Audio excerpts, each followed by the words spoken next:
Tuluyan nang napasakamay ng kapulisan ng Binondo ang suspect na may kasong frustrated murder matapos maaresto sa Purok 2, Mandawa, Binondo, Bohol noong ika-27 ng Agosto taong kasalukuyan. Kinilala ni Police Captain Elmer Lumantaw Canil, Chief of Police ng Binondo Municipal Police Station, Bohol Police Provincial Office, ang suspect na higit 16 taong nang nagtatago na si alias Taluto, 46 anyos at residente ng Purok 5, Nueva Estrella, Binondo, Bohol.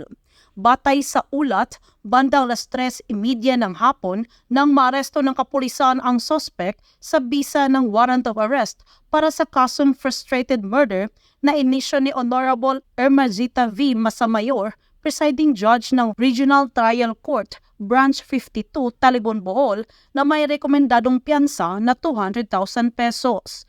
Kasalukuyang nasa kustodiya ng Binondo Municipal Police Station ang suspect para sa dokumentasyon at tamang disposisyon.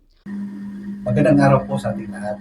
Ako po si Police Captain Elmer Lumantaw Canil, Chief of Police ng Binondo Municipal Police Station, Bohol Police Provincial Office. Muna sa lahat, nais ko pong ipaabot ang aming taos-pusong pasasalamat sa komunidad ng Binondo sa walang sawang pagsuporta sa inyong kapulisan.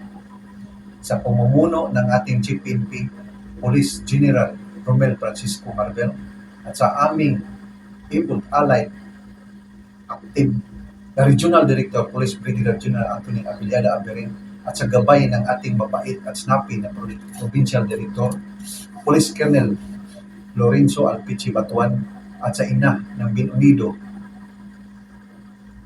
Bohol, Mayor Rene Borinaga Bunyel, at sa ating kapulisan na walang humpay na nagsiservisyo upang mapanatili ang katahimikan at kaayusan sa lungsod ng Binondo Bohol.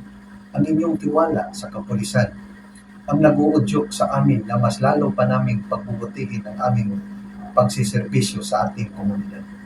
Dahil sa tulong ng ating mga mamamayan, isang matagumpay na operasyon ang aming inilunsad laban sa isang wanted person na may kasong frustrated murder.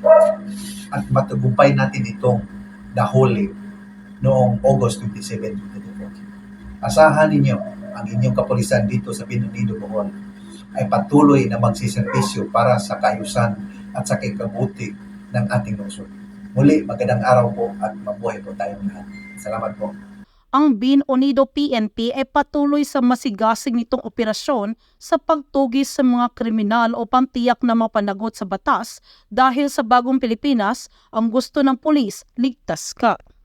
Mula dito sa Bohol Police Provincial Office, ako yung Police News Network Correspondent, Patrolwoman Nikia Canedo, alagad ng batas, tagataguyod ng balitang pulis.